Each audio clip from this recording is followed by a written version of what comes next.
This episode is brought to you by Oddmo's Pizza in Canby.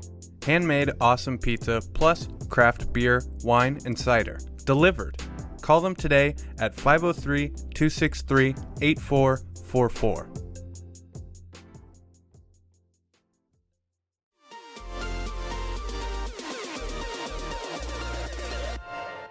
Welcome to Now Hear This Canby, your source for news. The threat of a possible teacher strike was avoided this week. There's a new, irresistibly cute creature winning over fans, and its name is Scootaloo. Sports? It's like Lucy in the football. You want to kick a field goal, but they take it away from you. We had to learn how to win. Goal can't be in the last second of the game! And interesting conversations. Because I'm one of the strongest girls ever, and I know that for a fact. I just really enjoy writing gossip as if I was a bear. With an old maid daughter that make the best moonshine in the coast. And if it would have hit me in the face, I think I would have died. I really do. I guarantee you would have died, man. Are you kidding me?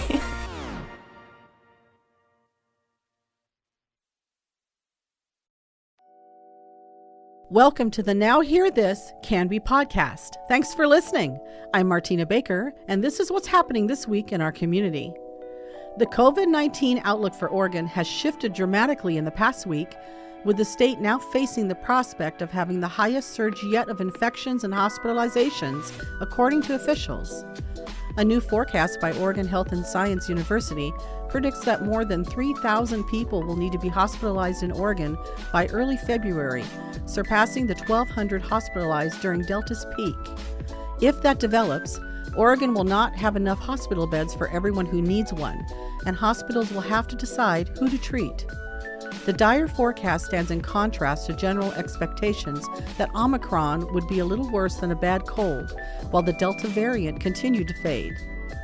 The Oregon Health Authority says new information in recent days from Kentucky, Washington State, and Denmark suggests that the highly contagious new Omicron variant could become the dominant strain in Oregon in 2 to 3 weeks.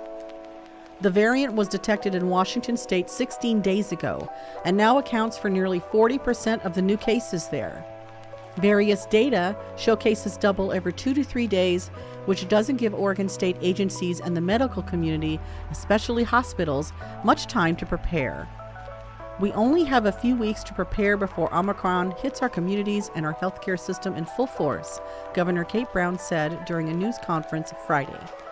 Health officials are launching a statewide campaign to increase vaccinations and get booster shots into more people.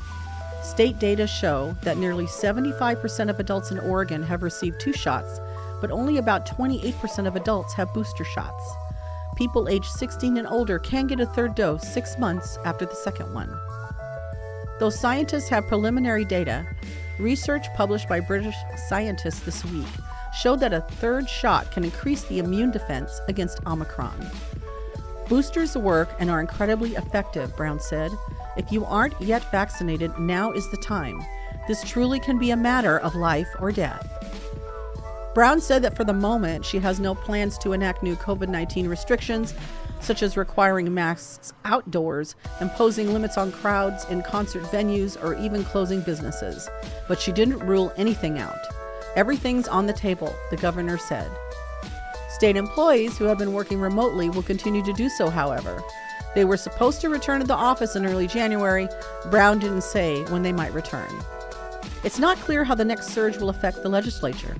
Lawmakers are scheduled to return to Salem on February 1st for a short session.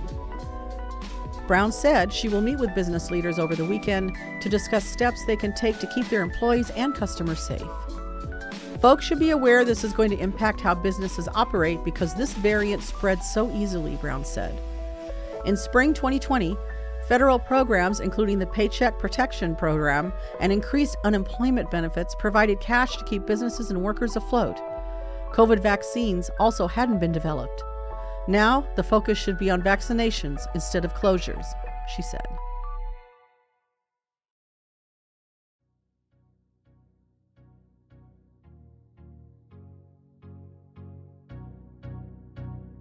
Canby High School was briefly secured by law enforcement Friday morning due to what officials called a perceived safety threat that turned out to be a misunderstanding. Thank you so much to our community for being diligent and aware of potential safety concerns today, Principal Greg Dinsa said in an email to students and family members Friday morning. We want to let you know that Canby police received a report of a perceived safety threat at Canby High School this morning. Police and administrative staff quickly responded and followed safety protocols, securing the building. After a thorough investigation, police and administrative staff quickly responded and followed safety protocols, securing the building. After a thorough investigation, police determined the report was a misunderstanding and there was no threat. We appreciate the support of Canby Police Department and the community as we work to ensure student safety. Canby police remained at the high school throughout the day, but no other incidents were reported. Police Chief Jorge Tro told Now Hear This Canby that officers were planning to maintain a higher presence at Canby High, as well as Baker Prairie Middle School and other schools over a vague warning of nationwide school violence Friday that spread virally on the video sharing app TikTok. Tro said the police department had already been in discussions with school officials about how to handle the possible threat. While some districts in Oregon and across the country opted to cancel the last day before winter break, most schools in Canby and Clackamas County remained open, but on high alert. The report that prompted the securing of Canby High was not the TikTok trend, but a perceived threat of violence that was specific to Canby, Tro said.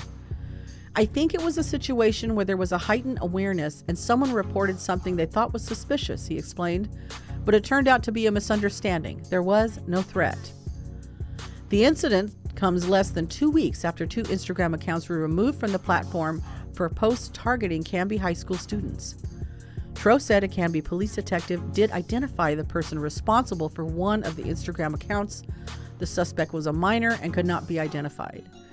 Canby Police Department informed school officials and referred the case up to the juvenile department, Tro said.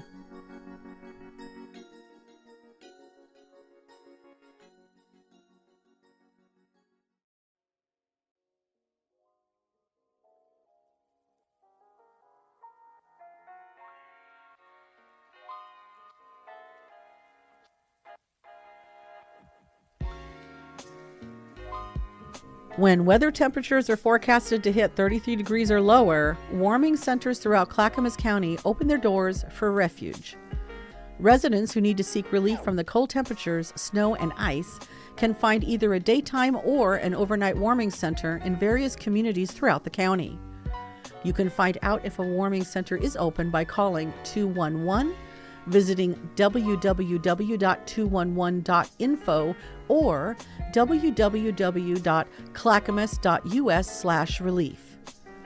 Overnight warming centers that are slated to open when temps fall to 33 degrees or lower include the Father's Heart Ministry at 603 12th Street in Oregon City and Molalla Hope at 209 Kennel Avenue in Molalla. There are currently no overnight warming locations in Canby. However, the Canby Adult Center at 1250 South Ivy Street is open 8:30 a.m. to 4:30 p.m., Monday through Friday, for those needing shelter from extreme weather during normal operating hours, as is the Canby Public Library, 220 Northeast 2nd Avenue, open from 10 to 6 p.m. Monday through Thursday and 10 a.m. to 4 p.m. Friday and Saturday. Other daytime warming centers in the area include the Molalla Adult Community Center at 122 Grange Avenue, Wilsonville Community Center at 7965 Southwest Wilsonville Road, and the Wilsonville Public Library at 8200 Southwest Wilsonville Road. The county says officials are negotiating with warming center providers in additional communities.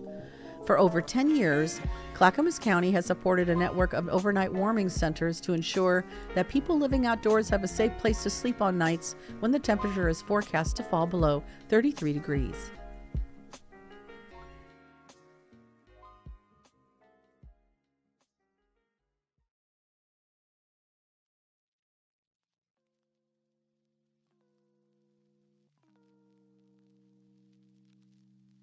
Santa Claus has a fairly well-known gig. It's his job to visit all the children of the world during the Christmas holiday, bringing gifts and cheer. But it's not only children's faces that the jolly old elf enjoys bringing smiles to, as demonstrated by an event at Marquee Hope Village last week. The Canby Long-Term Care Facility hosted Canby Santa, also known as local resident Ed Grotsky, for a photo session, hot cocoa, carols, and a holiday light walk or wheel through at their annual Christmas event Thursday night, also inviting staff and family members to visit with Father Christmas and Mrs. Claus, Judy Grotsky. The event was a slightly expanded sequel to last year's event, a purely walk-through light display that replaced the more traditional bus tours that residents would have been able to enjoy before COVID-19. We started this so the residents could have a little joy at home because we weren't able to do too much over the past couple of years, explained Courtney Hohennessy, Marquee Hope Village Marketing Coordinator.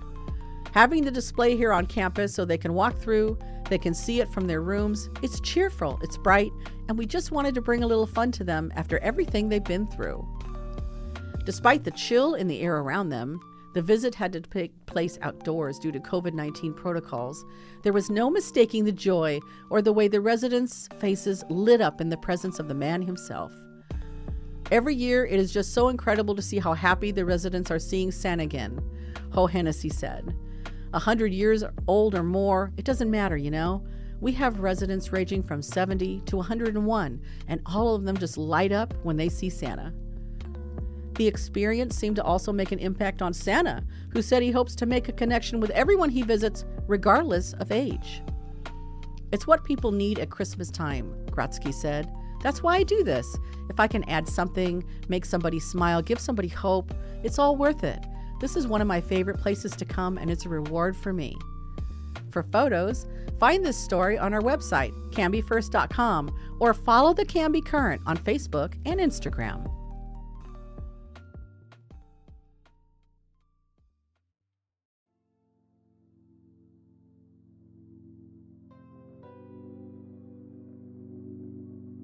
Cougar Country Hometown Sports Coverage is brought to you by Reif and Hunsaker PC. When you need an attorney, turn to the firm Canby has trusted for over 50 years. Call them today at 503-266-3456. For the latest sports news, follow us on Twitter at Cougar Country OR and Instagram at Cougar Country Pod.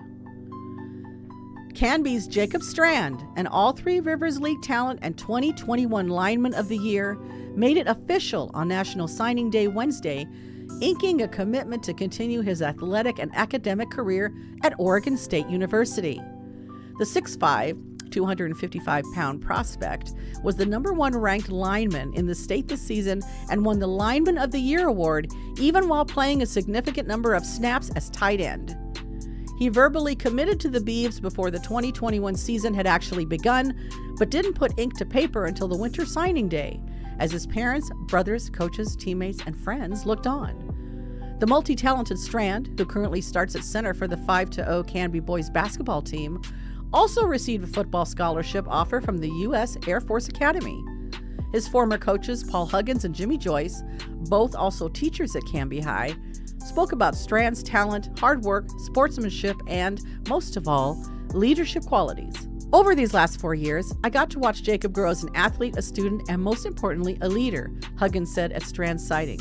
It will only grow exponentially at Oregon State, and I'm so excited to watch him play. While the typically humble Strand had confided in Joyce before this season that he was not fully convinced he had what it takes to play football at the next level, his coach was never in doubt. I sat watching his highlight film with him going, "Yeah, you can play college football," said Joyce. "You can dominate college football." Strand was the lone in-state signee for Oregon State in a 16-man signing class that's rated the best of Coach Jonathan Smith's 4-year tenure. For the senior, Wednesday's signing day marked the start of his football career at his dream school, a school that he would have attended no matter what. "OSU has always been my favorite college," Strand told The Current. "I would have gone there even if I couldn't play football. I just got lucky enough to be able to go to my dream school for free."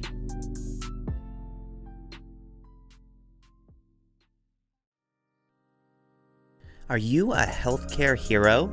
Do you want to become one? Are you looking for a position where you are valued, your time is your own, and you have ample opportunity for growth? Marquee Companies at Hope Village in Canby, Oregon offers all of that and more. They are currently hiring nurses, caregivers, CNAs, and enrolling students in their free CNA course. From competitive wages and up to $25,000 tuition reimbursement to flexible schedules and the opportunity to make a positive impact on someone's life, Marquee at Hope Village is the right place for you. Take your career to the next level and apply now to become a valued team member at Marquee at Hope Village in Canby. To learn more or apply today, text CURRENT, that's CURRENT, to 888-906-3432.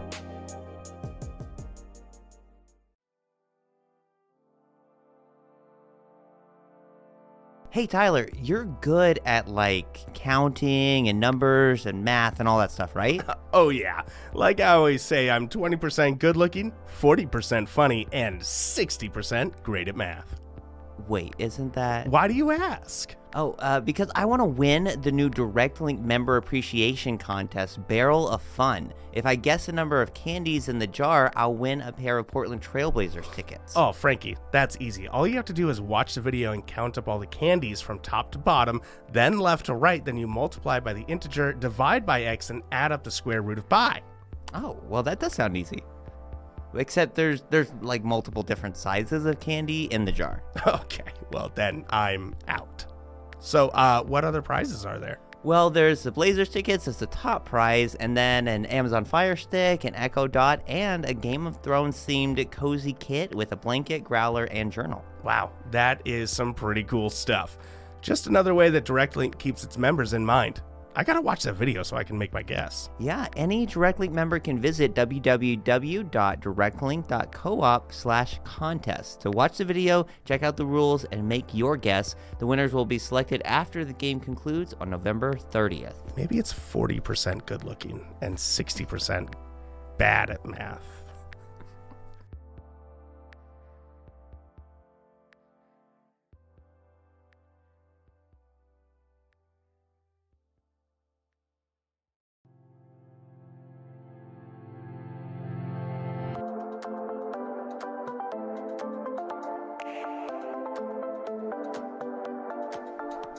Joining us for the Canby Conversation today, we have again Sharon Schneider. She is the longtime chair and member of Canby Kiwanis, and longtime chair of the Canby Kiwanis Community Food and Toy Drive here in Canby. Hi, Sharon. Hi. How are you? Good morning. And it's a big day. It's a big day. This is what we would. This is today and tomorrow are our big days. Yeah.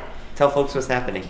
Well, today here at the fairgrounds, the families that have signed up that can come and pick up their gifts and their food cards and go home with them. Yeah. So that's today, and we have almost 400 families that have signed up. Yeah. How many kids? Pretty close to 1,000. Wow. Yeah, and, so pretty in line with what we right. Seen, and we're having people show up today that said they didn't know about it, and we're doing the best we can to help them to accommodate them, and then encourage them next year that we start this in November. So right, and then we can plan we can plan carefully for them to make sure we have enough. Yeah. You had some surprise donations come in as well. Just got a few minutes ago. The high school. We knew they were doing this, but they wanted to wait until Friday. But the high school leadership class started a toy drive, and we got this carload of wrapped presents. Yeah, and then like $1,200 in cash from the staff. Oh wow! And the kids at Canby High. Yeah. So that was really great. That's really special. Yeah, really heartwarming to see the kids get involved in that way. Right. This logistically is just like a machine. Like, can you tell folks kind of how you guys put this together to be able to efficiently move 400, almost 400 individual bags and envelopes out to the right people? How we made it work? Yeah. Well, it started about a month ago with, our donation barrels out in the beginning. Oh, actually, it started the 1st of November with our donation barrels. And then as we got gifts in, we collected them until we could move into the fairgrounds. Yeah. And then we sorted them by ages. Mm-hmm. And then the applications were coming in, and so we bagged up individual gifts for certain ages, girls, boys. And then on Wednesday, the Rotary came to help, and all the family bags were bagged up. They got a card that had how many kids in the family, of what ages, and then they went around and picked up the individual bags and put them in the big bag. And then yesterday, the fire department came over, including the chief, and helped move all the bags from the 4-H building to Horning Hall, which is where we are now.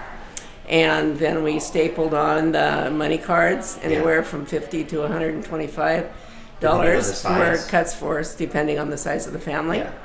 And by 1 o'clock yesterday, we were ready to roll for today. Yeah. You got a couple of volunteer runners, somebody from Canby Police, and well, Todd Gary is out working. Oh, yeah. He's out, but most of us are Kiwanians. Okay, yeah. And there's some school people, translators. Gotcha. And the people drive in. We had to go to a drive-in last year, the year before, and all the other years the people have come in, and we've had Santa, and we've had cocoa and cookies and gifts and that we couldn't do that with COVID. So we started the drive-through, which I think people like because they don't have to get out of their cars. It's more convenient, especially if it's raining. Yeah. Although the rain kind of quit today, but last year it poured and it was freezing. A little chilly. Yeah.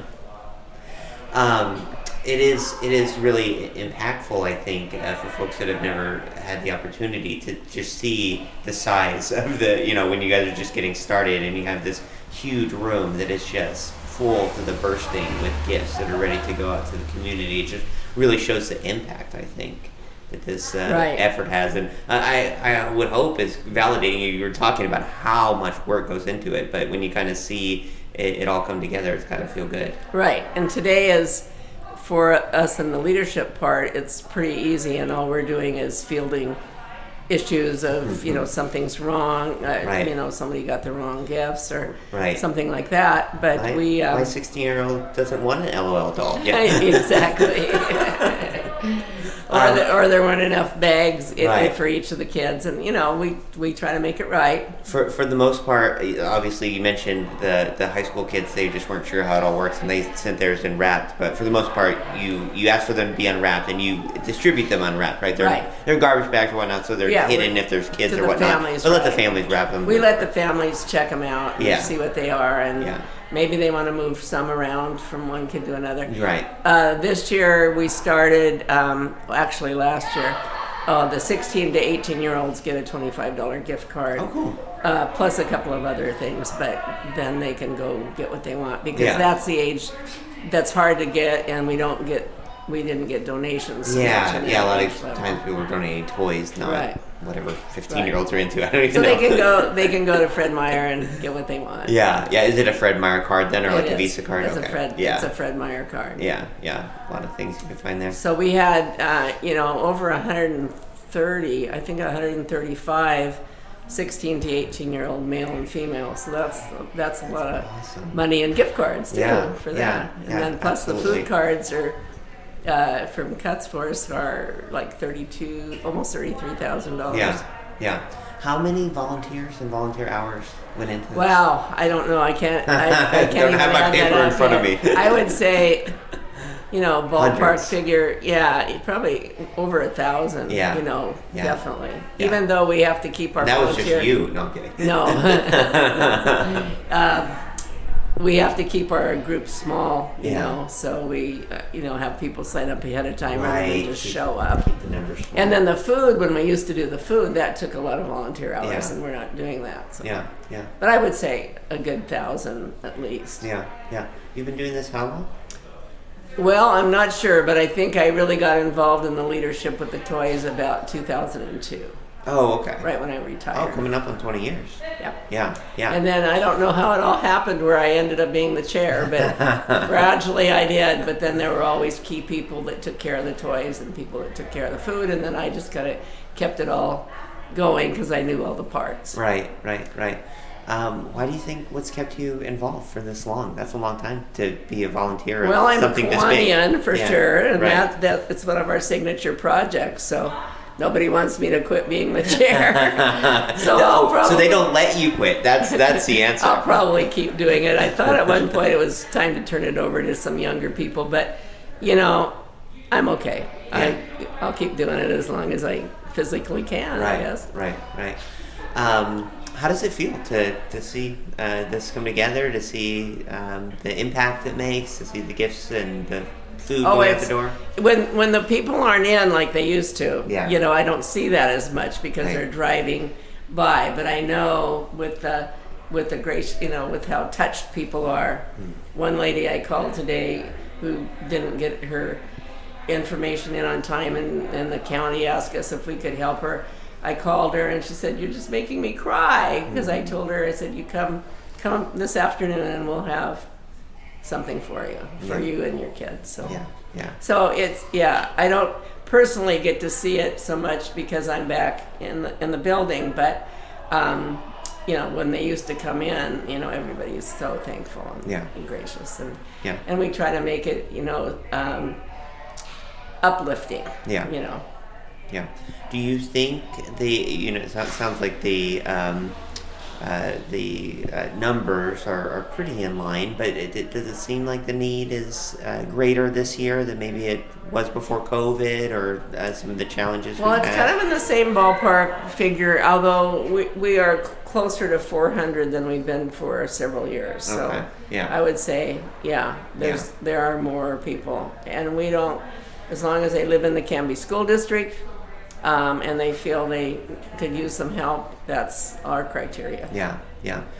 And it's hard to kind of quantify, but I think it'd be hard to argue that it's just in terms of emotionally and the difficult times that many folks have been facing, some of the disasters and challenges, and of course the continuing issues around the pandemic. It's just emotionally, this is something that a lot of folks are needing, to just have something nice for the holidays.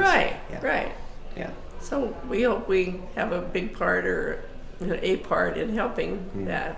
Yeah, absolutely. So obviously, by the time folks are listening to this, it's the 2021 food and toy drive will be completed. There might be some issues that you guys are still doing to tie things up, but are there ways that folks can still help, find out more, donate to the next year's drive? Well, it works this way. Canby Kiwanis budgets the money.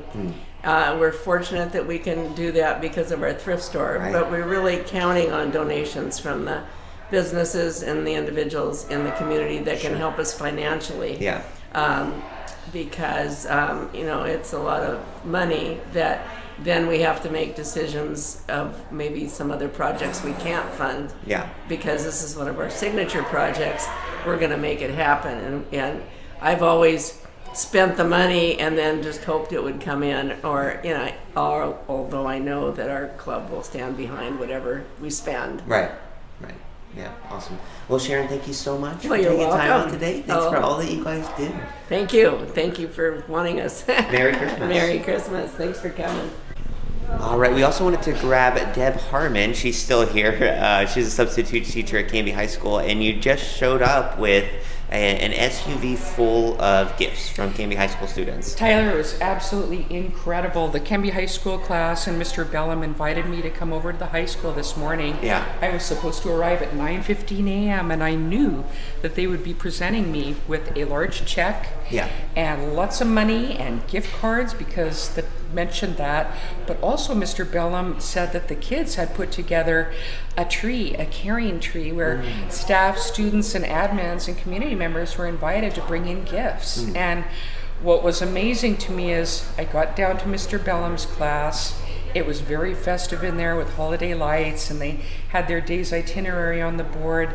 And there on 2 tables, huge tables in the classroom, were piles and piles of toys, each one just very lovingly wrapped, and they were labeled, and it was so moving. It was hard for me just to not start crying. I was pretty overwhelmed with the quantity, and then I arranged to pull around to the back of the school to get them loaded up, and as I was looking at what they were bringing, they were quality toys. Right. You know, everything that little kids and big kids want. Yeah. And they were wrapped, but they were labeled, right? They like were. They were really clever about that. Yeah. Yeah. So what was fun is when I pulled up here at the Clackamas County Fairgrounds, you know, happy place. All the Kiwanians and volunteers came running out to the car. Yeah. And you could just see that Sharon Schneider and Amy and Angela and Agnes and Karen Joy, everybody was just smiling. It was so much joy. It was like everybody just lit up. Yeah. And it took 7 or 8 of us to unload all that stuff. Right, several trips. It was shocking. And not only that, but you know, I couldn't wait to pass over that big envelope of check and money and gift cards to Sharon Schneider because she's been running this show for many years. $1,200. Oh, yeah, it was incredible. Yeah. So that is incredible. It's so special for the kids and the teachers to take that on. What do you think was their motivation? You know, especially teenagers. We kind of think of teenagers are sort of in their bubble and, you know, not paying attention, don't care, you know. Yeah, it was kind of overwhelming. I think that a lot of the time that people that don't have their own teens at home or that don't work with teens have a misperception. Yeah. They are some of the kindest, most loving and giving people in our community. And when I went into the classroom, I recognized several of the students, of course, because I was over talking with them for a few weeks ago, but a lot of Catalinas in there, and the Catalina singers, led by Brooks Gingrich, had shown up at the Kiwanis weekly meeting last week, just beautifully dressed, you know, nice suits, dresses, and they sang beautifully for us. The kids' motivation is just pure love. That's all I can say. They care. They care about the community. We raise them very well here, and I'd like to give a big thank you to all the guardians and parents and teachers who are so instrumental in leading those kids.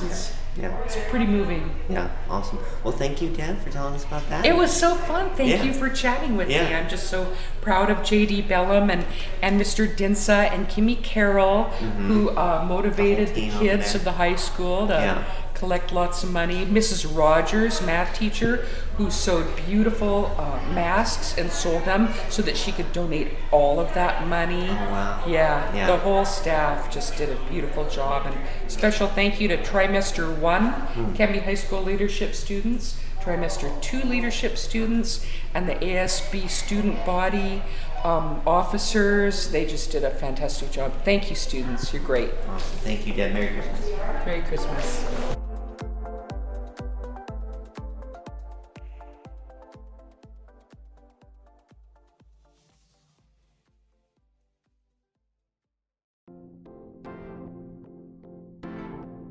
And welcome back to the ad sponsor section where I get to talk to people about books because I always drag Megan Waterman in here to be with me. Hi, Megan. Hi. That's not a bad thing. Talking about books is always the best time. I think you know of all people that I can talk about books endlessly. I do. Yeah. So, Megan, do you want to tell our listeners about what's going on down at the Book Nook? Oh, at the Book Nook, we are getting ready for the holidays. Yeah. I know. There's only one I care about. And by the time this ad comes out, it's basically over. Are you talking about Halloween? Yeah, I like spooky, scary stories. I know you do. We've got a lot of great spooky, scary stories in right now. Yeah? Yeah? We do, but spooky, scary stories are also good for Christmas. Do you have a favorite author that writes spooky, scary stories that are appropriate for Christmas? You go with your classic Charles Dickens, right? Yep. Some Christmas Carol stuff. Absolutely, that's my favorite. That's the best. There's M.R. James. I know about him. He did a whole series of short scary stories for Christmas. Short scary stories. I don't know. Christmas in general is kind of scary. It depends on how many people you have to buy for. How many people you have to cook dinner for. Right. Speaking of cooking dinner, Thanksgiving is coming up. Thanksgiving is coming. We have got some beautiful cookbooks in recently, and some really cute kids cookbooks just came in if you want to start cooking with your grandkids or starting to train up your little ones to cook Thanksgiving dinner so you can just sit on the couch and watch football. And right now is the time to go in, right? Yes. Because waiting until Christmas Eve for that one special book that someone wants isn't going to work out. It's not going to be there. This year, it's no secret the last year and a half has been a little crazy for the whole world, and that is really going to affect Christmas this year. There are going to be serious stock issues this year. So get your Christmas shopping done early. We've been working really hard to get as much inventory on our shelves and in our overstock as possible so that we have what you want at Christmas time. But if you know now a title that you want to buy for somebody for Christmas, get it now. Because it might not be... I might not be able to get it later. And what is all three of ours? Because we also have Amy in the studio with us. What's all three of ours this season's book recommendation? Okay. Amy, what's your book recommendation for this season? The Night Before Christmas. All right. Yeah, that's classic. Megan? And for me, my favorite Christmas read? Okay, my favorite book that's coming out it's no secret I am an Outlander fan. I love Diana Gabaldon. There may be a cardboard cutout of Jamie Fraser in our bookstore. Book boyfriends are a thing. Yeah. And finally, book 9 is coming out towards the end of November. So you will not see me until I finish reading that. And mine is the Dungeons and Dragons Feast of Legends or whatever, the table. So make sure you guys come on down to Book Nook. Megan, where are you guys located? We are on the corner of Grant and 2nd in downtown Canby. All right.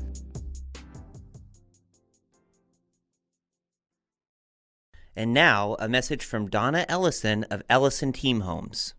Hi, everyone. I wanted to take this moment to invite you personally to come and hang out with us for our end of season client event. It's a thank you to all the wonderful people we've done business with, as well as a welcome to a lot of our community. I'm doing this in partnership with Vanessa Zimmerman team at Academy Mortgage.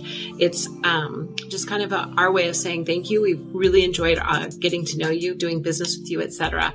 We'll be outside. We're sensitive to the fact that we're in COVID, still dealing with that. So it will be spread out. People will have room to breathe and sit and walk and talk. Reckless Company, if you've never heard them before, they're awesome. They're going to be playing. We'll have TMK here. I can't wait to try the corn dog. I've been waiting like 2 years to try this corn dog. So it looks amazing, and I've heard it's amazing, and I think there's quite a following. Also, they'll have all kinds of other food. We'll have beer and cider. Everything's hosted, of course, as a thank you. Again, it's for our clients. It's for our community. We really, really want to come and celebrate. We'll have swag for you, all kinds of fun things for the kids. We hope to see you on 9/16 from 4 to 8 in the afternoon.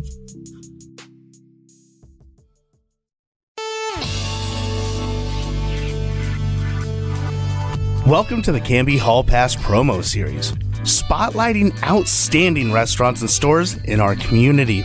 The Hall Pass offers up to $100 in savings and benefits the Canby Educational Foundation. Get yours at the Chamber Office or the Book Nook in downtown Canby, a program of the Clackamas County Business Recovery Center made possible by the Canby Area Chamber of Commerce in Clackamas County. Okay, joining us for the Canby Hall Pass promo series today is Heather Schloe of Swan Island Dahlias. Hi, Heather. Hi. How are you? Good. How are you? How are things in the flower business this time of year? This is a busy time of year for you guys. This is a very busy time. Yeah, our catalog recently went out and everybody's ordering and getting ready for spring. So it's really busy. Yeah, absolutely. Well, why don't you start by telling us, first of all, just a little bit about the gift shop there and what people can find there, what you offer. Yeah, so we have an adorable gift shop. It's kind of grown over the years and has been very successful. We have hundreds of local treasures, kind of gifts for everybody across the board from, we have Margie's pickled items. We have some nut butters out of Portland. We have Portland syrups. We have a whole art line from Uli, which is really cute. We do seasonal products and all kinds of different earring lines. We have a few clothing items. We've got really anything. You should be able to find something for that hard to buy person. Absolutely. And I almost feel like calling it a gift shop doesn't do it full justice because it's not just like a few little dahlia themed items or whatnot, like you sort of think, people come for the dahlias. And so the gift shop is probably, but it is a full store, very, very expansive, and some incredible gifts that you can find there. You guys have done such a great job with it. Thank you. Yeah, it's got so much to choose from. It's hard to stay out of it on my own. Yeah. So the next question, you kind of were born into it a little bit, but tell us how you got into this line of work. So yeah, I was born into it. My dad is the owner. I've grown up on the farm my entire life, which I think, maybe didn't know as a kid, but know now how much of a blessing it is to get to be a farm kid and the bonuses that go along with that. I mean, it's hard work, long hours, but there's so much enjoyment in it too. And our seasons change, so the job never is the same. Yeah. It seems like we're changing to what's the next step, so yeah, it's very. Yeah. As we mentioned, you've done such a great job and had a lot of success with the gift shop. The Dahlia Farm itself is the largest in the world, draws hundreds of thousands of visitors each year. You guys have been in business for a long time, multi-generational. To what do you attribute all the success that you've seen over the years? Especially just COVID, people are home. So more people are gardening, more people are enjoying time in their yards. And I think flowers are something that bring us all joy. So it's something that you can watch grow and have success when the world is in turmoil and unknown. It's something that stays the same. Mother Nature is going to give us beauty. So I think gardening in a whole has grown drastically in the last 2 years. And for us, that's been the case. Definitely business has been busier. But I think just more people are needing to get outside and enjoy and maybe slow the pace of life down a little. So I think that's contributed definitely. And dahlias used to be thought of as maybe your grandma's flower. And maybe that is turning now where the younger generations are like, oh, my grandma grew it, but now I'm going to grow it, not just look for it in her. I think our culture is changing a little, and people are more willing to maybe spend some time in their yard and garden. Mm-hmm. Yeah, absolutely. I think you're right. Well, Heather, you kind of stole my thunder. It sort of answered my next question as well. But let's see if there's more you can tell us. But just obviously, the next question is about the pandemic, is about COVID-19, and which has been a difficult time for all small businesses, independently owned businesses such as yourself. What do you think have been some of the keys that have helped you guys through that time and helped you recover in the wake of it? You guys have been very flexible and creative, and especially particularly with your Dahlia Festival and the ways that you've still been able to engage with potential customers in the community.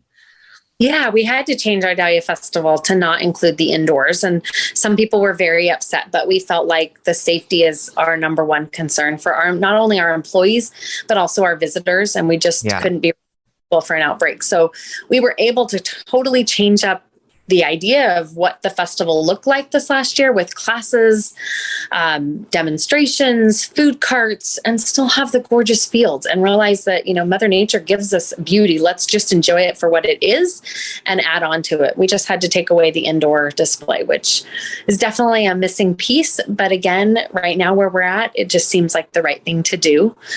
We've gone to doing self-serve dahlia tubers in the springtime. So starting April 1st, people will be able to come out, and in our, what we call our cut flower shed, you will be able to purchase dahlia tubers and take home. And we started that in 2019. And so it's just grown. Last year, it made great opportunity for those to have no contact and just do a self-serve, come in, purchase the tubers and leave, either by paying by cash, check, or PayPal.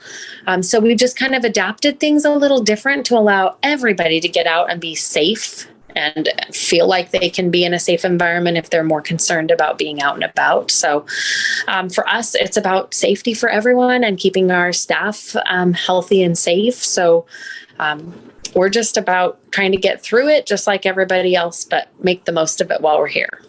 Absolutely. I gotta say, I enjoy the sort of expanded format of the Dahlia Festival. In the past, it was sort of like the fair, like it was on for a couple weeks, but you'd really go like once, and that was your time at the fair, your time at the Dahlia Festival. But with it expanded out for a month or more, we would go every weekend or kind of go when we had downtime and just walk around and just enjoy it. And it's a little more low key, but you got a lot more time at the farm. Yeah, it spread people out, but it allowed us to do a variety of food carts, different classes. It allowed it to change it up. So maybe you'd come out for one food cart and pick up a bunch of flowers or just sit and eat and enjoy the beauty, which is all we want you to do. We really just want you to enjoy it. We've got it here. They're blooming. So come enjoy it. Free, right. And so for us, it's going to be here regardless because we're really going for the tuber production. And so the flowers are a bonus and we get to enjoy them and want to share that with everybody. Yeah, that's so awesome. Okay, last question. And this is a fun one. This is where I get to put you on the spot a little bit, Heather. But can you tell us something that folks might not know about you? Could be an accomplishment or achievement that you've done, something you're proud of. Could be a hobby, something you enjoy on the side. Can't be flower arranging. We know about that. Yeah, a lot of weddings. I was a second grade school teacher at 91. So I did leave the family business and go to college and get my degree and taught second grade at 91 for a short period of time before coming back to the farm. So kids are a passion. I love kids. So I love teaching. And I get to do a little bit, obviously, this last summer with putting on flower arranging classes. It brought me back, to what I love.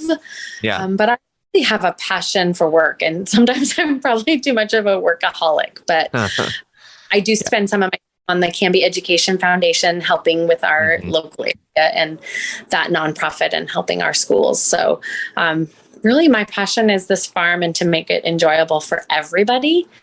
And we do have a new gift shop coming soon. At some point, we will be shutting down for construction and restarting, but we are not at that point just yet. We're waiting for county approval and everything. So I don't have a date yet. I wish I could, but we do have a bigger, better, most absolutely gorgeous gift shop coming. So we're really excited to expand. I want it to be in the shape of like a dahlia bloom. Can you do that? That would be cool, right? Okay, maybe that's phase 3 down the road. Okay. Well, Heather, thank you so much for taking time out today. It's been a pleasure and joy to talk to you, and best of luck, best wishes to you for the rest of your Christmas season. Thank you so much. Take care. Happy holidays.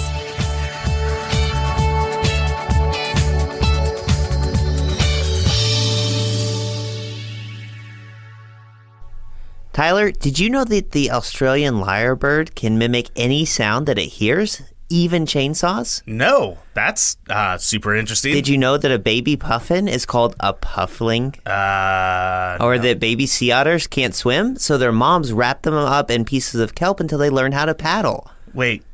Do you know any trivia that isn't like animal related? Not really, but here's some stuff you may not know about the Wild Hare Saloon, where Canby goes to eat and have fun. Okay. The Wild Hare is one of Canby's longest running locally owned restaurants. Owners Joan and Darren Moden have been in business for 16 years. That's cool. Heck, you were just a baby back then.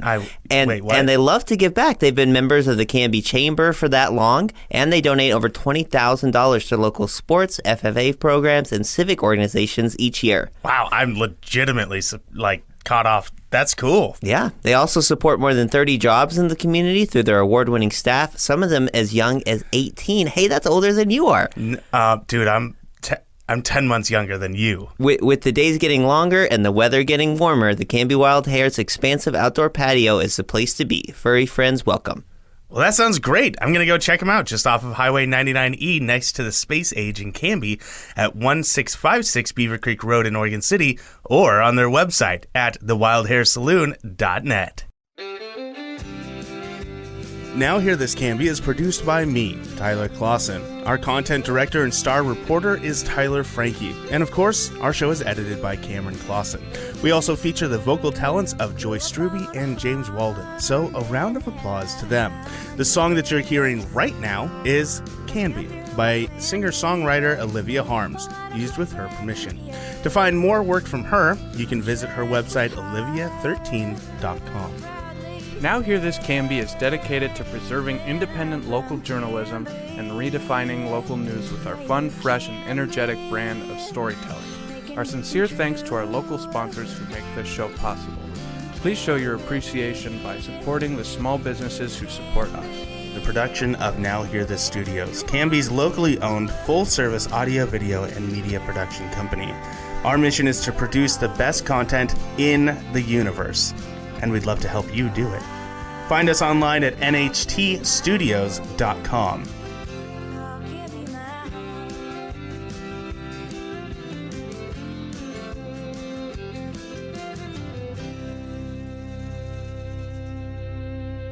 I will take a motion to adjourn. I just moved it. I didn't even ask for it, though.